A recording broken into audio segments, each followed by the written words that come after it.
الحمد لله الذي خلق الإنسان والصلاة والسلام على عبده الذي فضله بالعلم والإعجاز والبيان وعلى صاحبه أبي بكر من جمع القرآن وعلى الفاروق الموصوف بالعدل وكذلك كان وعلى عثمان التقي الحي الذي تستحي منه ملائكة الرحمن وعلى علي سيد العلماء والشجعان وعلى سائر أهله وأصحابه صلاة قائمة على ممر الزمان. أما بعد فأعوذ بالله من الشيطان الرجيم. بسم الله الرحمن الرحيم. ووصينا الإنسان بوالديه حسنا فإن جاهداك لتشرك بي ما ليس لك به علم فلا تطعهما إلي مرجعكم فأنبئكم بما كنتم تعملون. وقال رسول الله صلى الله عليه وسلم الدين النصيحة. صدق الله مولانا العظيم وصدق رسوله النبي الكريم ونحن على ذلك من الشاهدين والشاكرين والحمد لله رب العالمين. عزیزان من، بزرگان محترم، اللہ جل جلالہ نے انسان کو مختلف رشتوں میں پرویا ہے.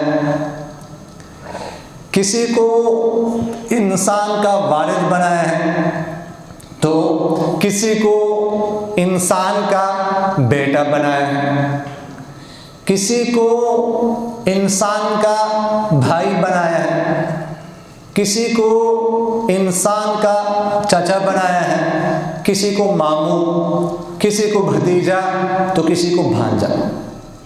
یہ رشتوں کا ایک خوبصورت گلدستہ ہے. اللہ جل جلالہ نے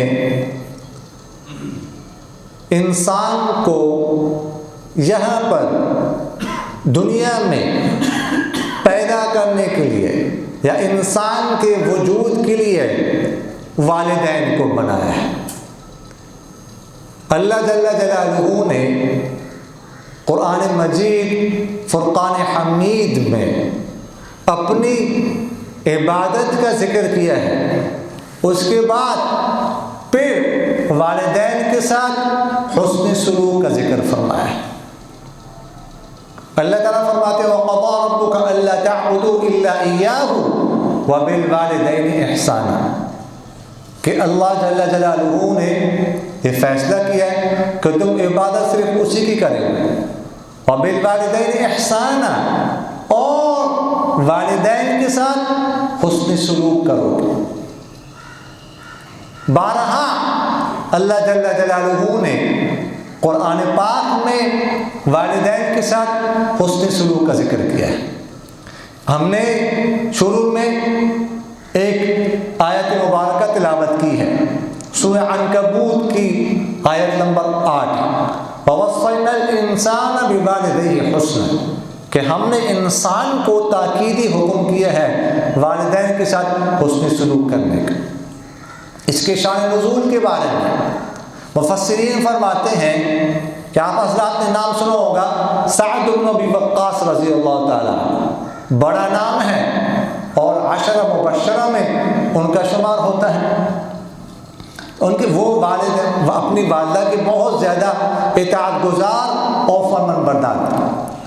تو ان کی جب انہوں نے اسلام قبول کیا، ان کی والدہ کو پتہ چلا اس نے اسلام قبول کیا ہے تو والدہ نے کھانا پینا چھوڑ دیا، بھوک ہڑتال کی اور حضرت سعد سے کہا کہ جب تک تم واپس نہیں آؤ گے، اسلام کو چھوڑو گے نہیں تو میں کچھ کھاؤں گی پیوں گی نہیں، یہاں تک کہ بھوکی مر جاؤں گی اور سارے لوگ تمہیں لعن طعن کریں گے کہ تمہاری وجہ سے والدہ مر گئی. تو خیر سعد بن وقاص رضی اللہ تعالیٰ نے کوئی بدتمیزی نہیں کی اور اپنے اسلام پر، ایمان پر ثابت قدم رہے اور والدہ سے بہت ہی اچھے انداز میں عرض کیا کہ والدہ یہ نہیں ہو سکتا اگر آپ میں 100 جانیں پیدا ہو جائیں اور ایک ایک جان میرے سامنے نکلتی جائے، میں دیکھتا رہوں آپ کی جان نکلے، ایک دوسری تیسری چوتھی آخر تک ایک ایک جان نکلے، تب بھی میں اسلام نہیں چھوڑوں گا۔ اللہ جل جلالہ فرماتے ہیں اب ہم نے والدین کے ساتھ اس نے سلوک کا حکم فرمایا، البتہ ساتھ یہ بھی فرمایا وَإِن جَاهَدَاكَ لِتُشْرِكَ بِي مَا لَيْسَ لَكَ بِهِ عِلْمٌ فَلَا تُطِعْهُمَا، البتہ اگر والدین تمہیں مجبور کرے ایسا کام کرنے پر جس کے بارے میں تمہیں علم نہ ہو، جو اللہ کی نافرمانی پر مبنی ہو، جو ناجائز و حرام ہو، فَلَا تُطِعْهُمَا، تو پھر اس صورت میں ان کی اطاعت نہیں کرنی، ان کی بات نہیں ماننی۔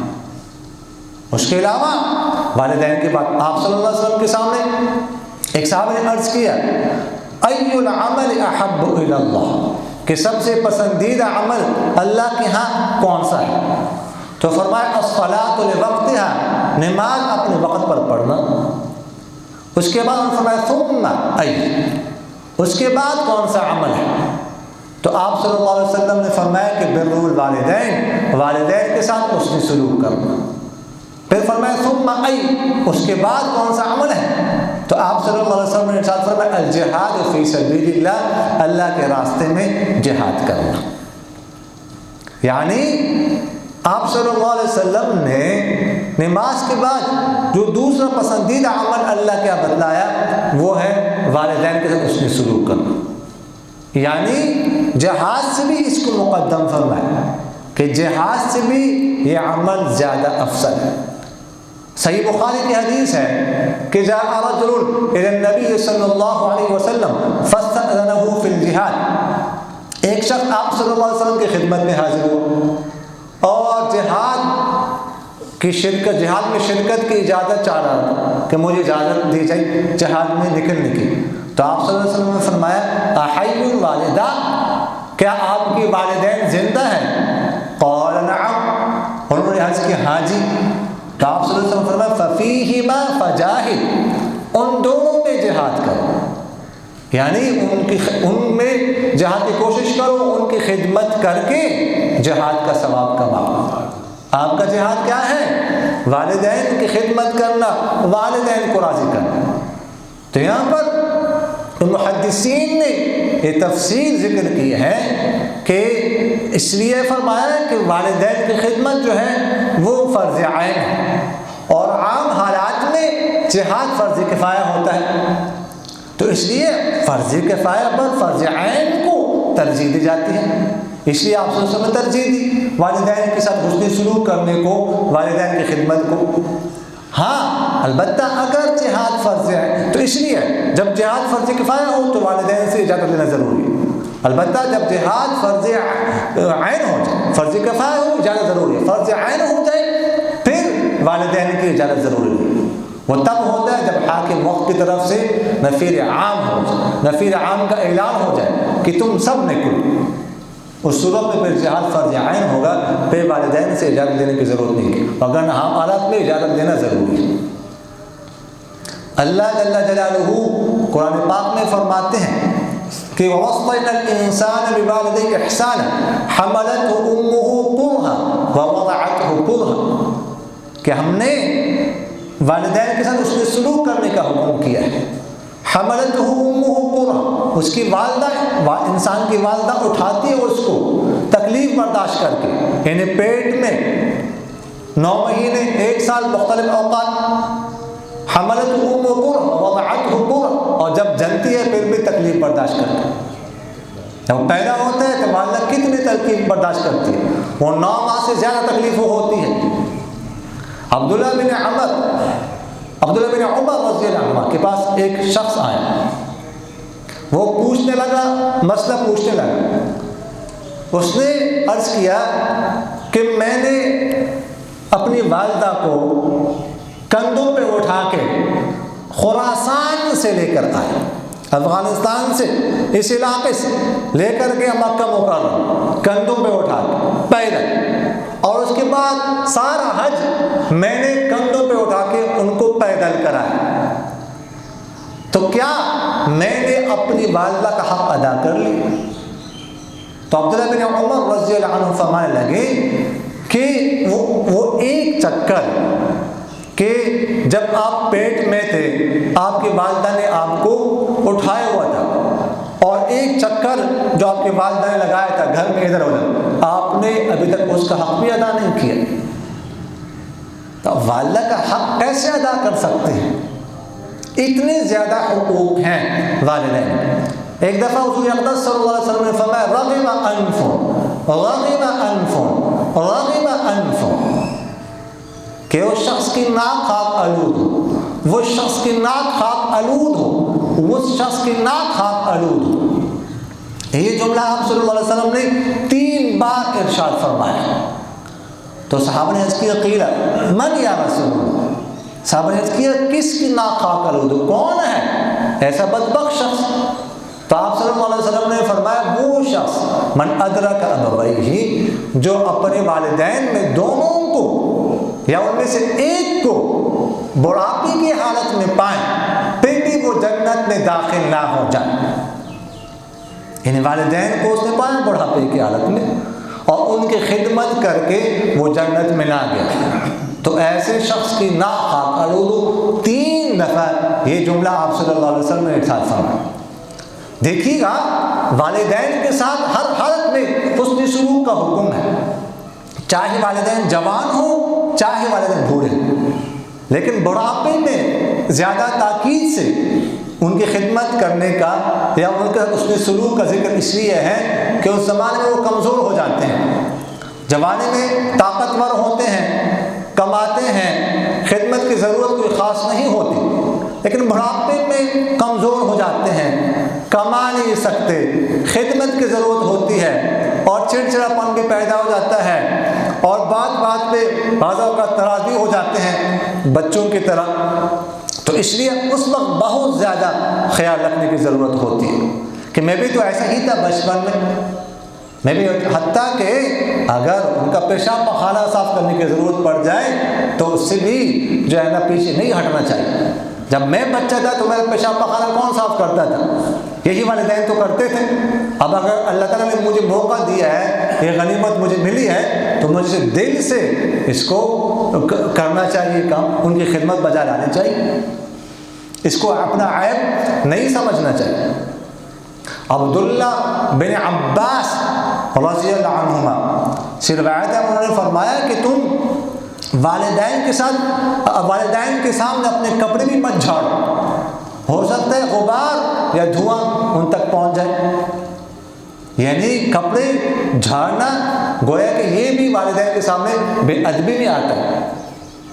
قرآن پاک میں اللہ تعالیٰ نے کیا فرمایا؟ وَلَا تَقُلْ لَهُمَا اُف، کہ اف مت کہو، اف یعنی اس لیے مفسرین فرماتے ہیں کہ اگر اس سے بھی کوئی اس اف سب سے ادنا کلمہ، اس سے نیچے کوئی کلمہ ہے ہی نہیں، اگر کوئی اس سے بھی نیچے کلمہ ہوتا تو اللہ تعالیٰ اس کو ذکر فرماتا کہ وہ بھی نہیں کر، وہ کام بھی نہیں کر، یعنی ہر ایسا کام کہ جس سے والدین کو تکلیف ہوتی ہو، جس سے والدین کو مشقت ہوتی ہو، ناراض ہوتے ہو، وہ کام نہیں کرتے۔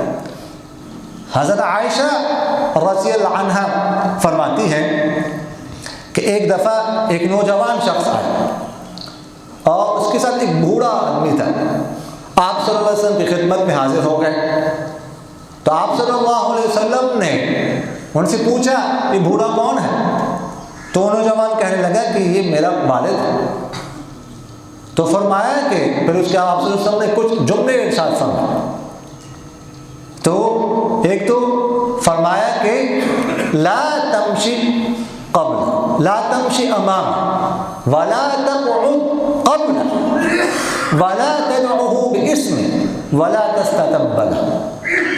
فرمایا کہ والد سے آگے مت چلنا، جا رہے ہو راستے میں تو والد سے پیچھے چلنا، یہ آداب نشان، والد آگے آپ پیچھے، اس طرح کوئی بڑا ہو، کوئی استاد بڑا بھائی تو وہ آگے پیچھے، تو یہ فرمایا اس سے آگے مت چلنا، ولا تقعد قبل، اور والد سے پہلے بیٹھنا نہیں، یعنی جب کس جگہ پہنچ گئے، کسی مجلس میں پہنچے، کسی گھر میں پہنچے تو پہلے والد کو بیٹھنے دیں، یہی ادب تمام بڑوں کے لیے، بھائیوں کے لیے، پہلے والد صاحب بیٹھ جائے اس کے بعد آپ، ولا تقعد قبل، تو فرمایا والد سے پہلے بیٹھنا نہیں، اور فرمایا کہ والد کو اپنے نام لے کر پکارنا نہیں، کہ والد کے لیے نام لیا جائے او فلاں نام لے کر پکارا جائے، نہیں، یہ بھی ادمی ہے، اور والدین کے لیے کوئی گالی گلوچ برے الفاظ میں استعمال نہیں کر۔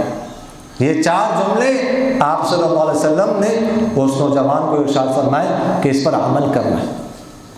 ایک صحابی آپ صلی اللہ علیہ وسلم کی خدمت میں حاضر ہوں گے اور آپ صلی اللہ علیہ وسلم سے اجازت چاہنے لگے کہ اجازت چاہیے جہاد میں نکلنے کی، تو آپ صلی اللہ علیہ وسلم نے پوچھا کہ آپ کے والدین زندہ ہیں؟ تو انہوں نے کہا ہاں جی۔ تو آپ صلی اللہ علیہ وسلم نے فرمایا کہ ان کی خدمت کر کے اجر حاصل کرو۔ وہ کہنے لگے کہ خدا کی قسم، اس ذات کی قسم جس نے آپ کو رسول بنا کر بھیجا ہے، میں تو جہاد میں ہی جاؤں گا۔ تو آپ صلی اللہ علیہ وسلم نے فرمایا پھر تم بھی بہتر جانتے ہو، یعنی تم مجھ سے بھی بڑے عالم ہو گئے کہ میں تمہیں کہہ رہا ہوں والدین کی خدمت کرو اور تم کہہ رہے ہو کہ نہیں میں تو جہاد میں جاؤں گا۔ شاید وہ صحابی والدین جہاد کو والدین کی خدمت سے افضل سمجھتے ہوں۔ تو میں نے شروع میں عرض کیا کہ والدین کی خدمت یہ جہاد سے افضل ہے، لیکن عام حالات میں جب جہاد کیا ہو، فرض کفایہ، اب جہاد فرض عین ہو جائے تو پھر اس کے بعد جو ہے نا جہاد میں نکلنا، پھر تو ظاہر ہے جب فرض عین ہو جائے پھر تو نماز کی طرف، جیسے نماز کے لیے نکلنا ضروری ہے تو پھر جو ہے نا جہاد کے لیے نکلنا بھی ضروری ہوتا ہے، لیکن عام حالات میں والدین کی خدمت جہاد سے افضل ہے۔ والدین کی خدمت جو ثواب ملتا ہے وہ جہاد میں نہیں ملتا۔ اللہ تعالیٰ مجھے اور آپ حضرات کو ان باتوں پر عمل کرنے کی توفیق نصیب فرمائے۔